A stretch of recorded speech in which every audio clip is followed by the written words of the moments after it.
Hi guys, welcome back to another video. This is your host Tulsi Nayak, and in my video, as you know, I teach how to edit photographs by using Capture One and sometimes Photoshop.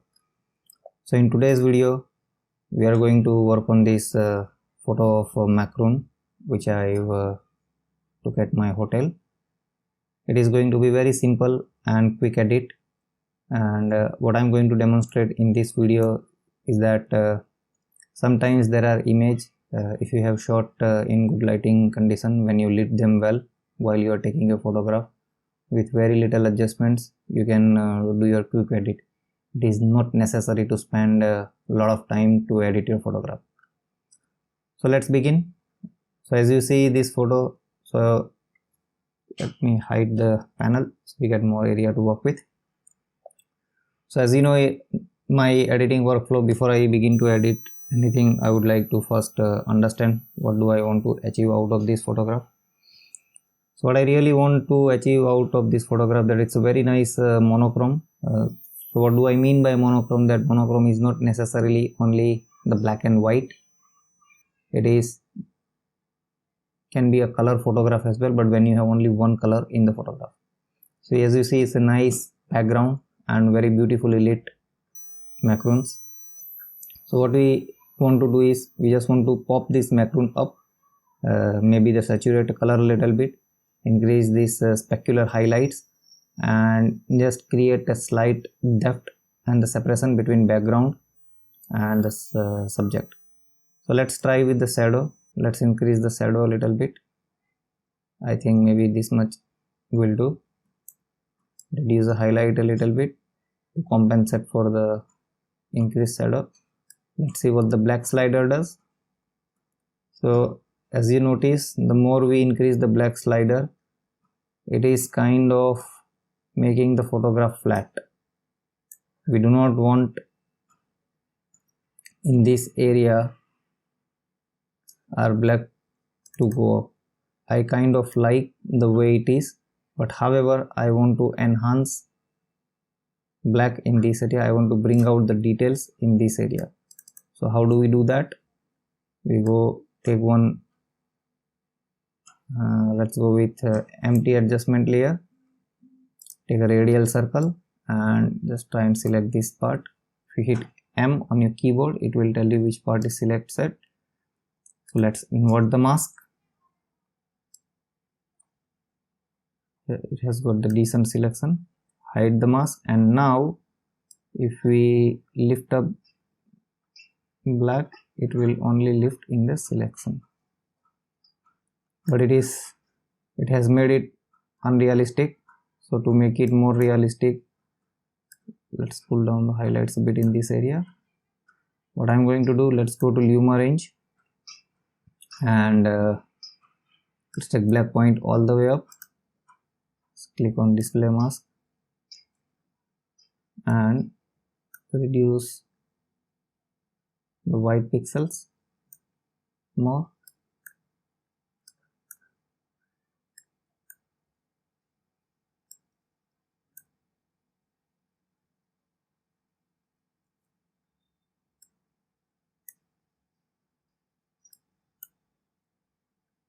And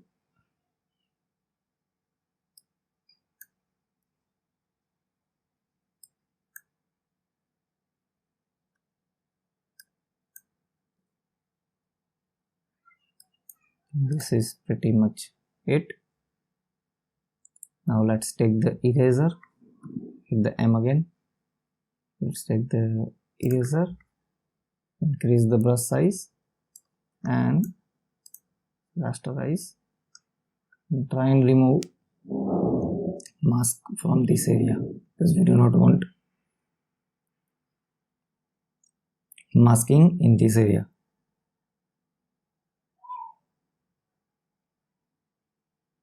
Let's paint over it.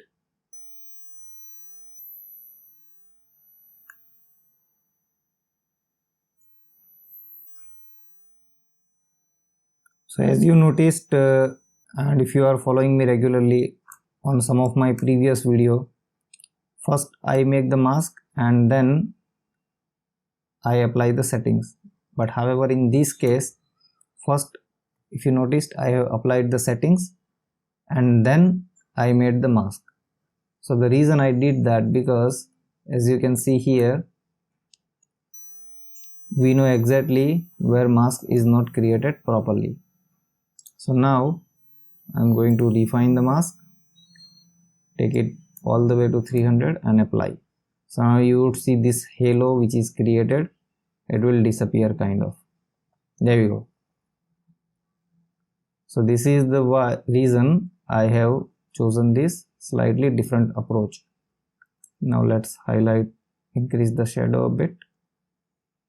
Now if you see before, after, see the separation which it has created, it is quite natural. Now let's go back to the background layer, go to the color panel and let's go to color editor, go to advanced. So what advanced does, that with advanced you can select any particular color you want. So we have selected, let's enhance, increase the color range a bit. So now whatever settings we will apply, it will apply within this range only, of this color range what we have selected.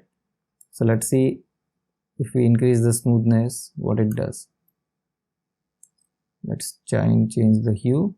So if I take like this, it will make macaroon more purple.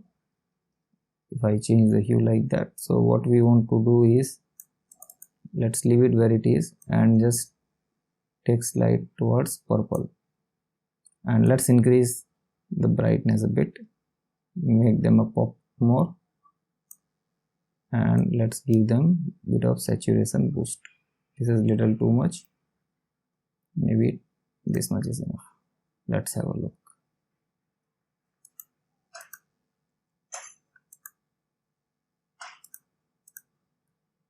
Same thing here, let's give a bit of just tiny bit and increase saturation a bit.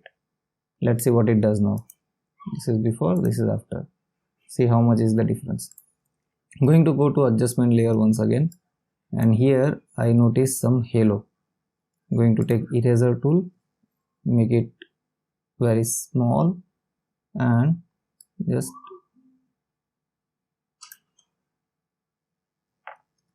it will not work. So instead what I will do, I will take brush and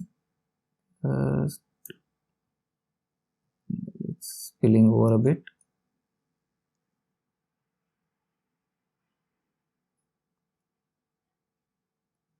Let me zoom in a little bit more, and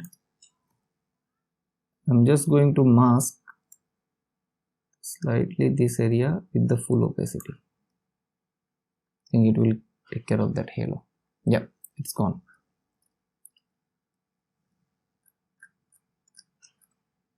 Now let's go back to the exposure tab.